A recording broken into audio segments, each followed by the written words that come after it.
So this mom smothered her 4-year-old daughter, then dragged her body to the bottom of a pool and staged it like an accident. Dr. Neha Gupta was arrested on July 1st, 2025 for a first-degree murder charge in Miami, Florida, for killing her own daughter, Aria. Gupta was a pediatrician, someone who's meant to protect kids, and the public is rightfully outraged. Gupta came from India to the US for her medical career. Her colleagues in Oklahoma, where she lived in a quiet suburb, saw her as a brilliant doctor. But she grew withdrawn this year and pulled away from friends like she was drowning in her own stress. Well, it turns out her life was falling apart behind the scenes, with a brutal custody battle with her ex-husband, Dr. SAURABH TALATHI.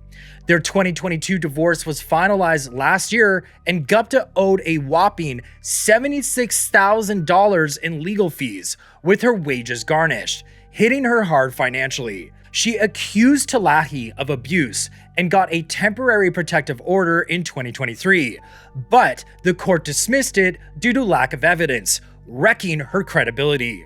Her ex-husband won full custody of their daughter this past March.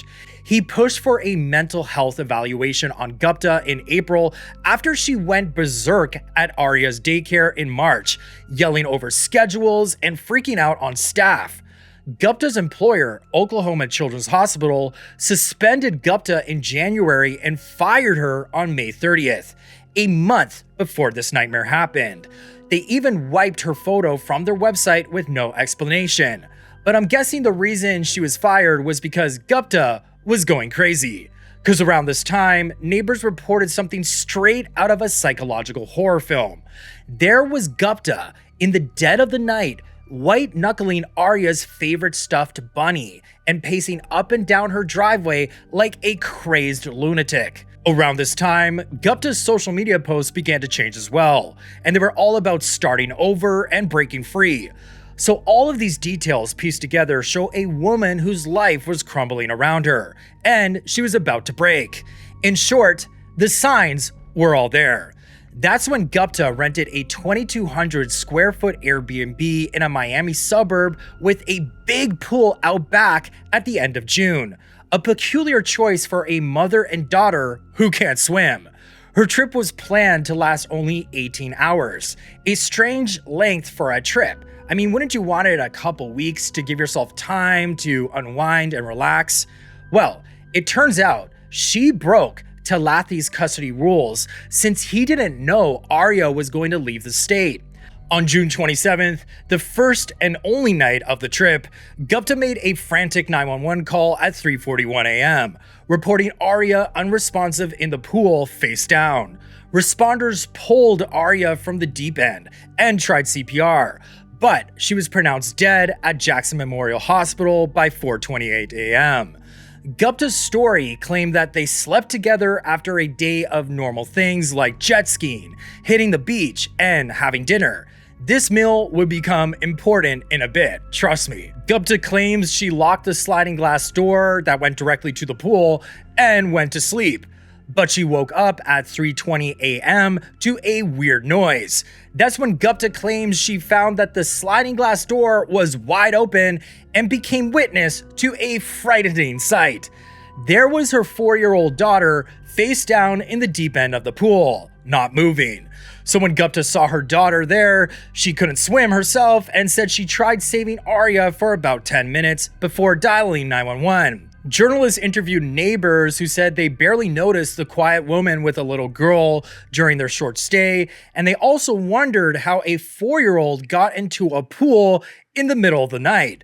Police initially chalked it up to an accidental drowning and let Gupta head back home to her quiet suburb in Oklahoma, where she probably thought she outsmarted authorities, until a doctor did an autopsy on June 29th, blowing Gupta's storyline out of the water. The autopsy found no water in Aria's lungs, meaning she most likely didn't drown. Only 15% of drownings have these results, so it is possible, but highly unlikely. And that's when the autopsy dug a little deeper and found even more puzzling clues. They found that Aria's stomach had no food in it, poking holes in Gupta's claim of a 9 p.m. dinner. Then the bombshell. Aria had throat cuts and cheek bruising, showing she was smothered and dead before hitting the pool. The arrest warrant from the Miami-Dade State Attorney's Office said Gupta, quote, attempted to conceal the killing of the deceased target by staging an accidental drowning, end quote. Essentially, mom allegedly put her daughter in the pool to cover up that she smothered her, but forensics did what it does best and blew Gupta's story apart like an episode of CSI.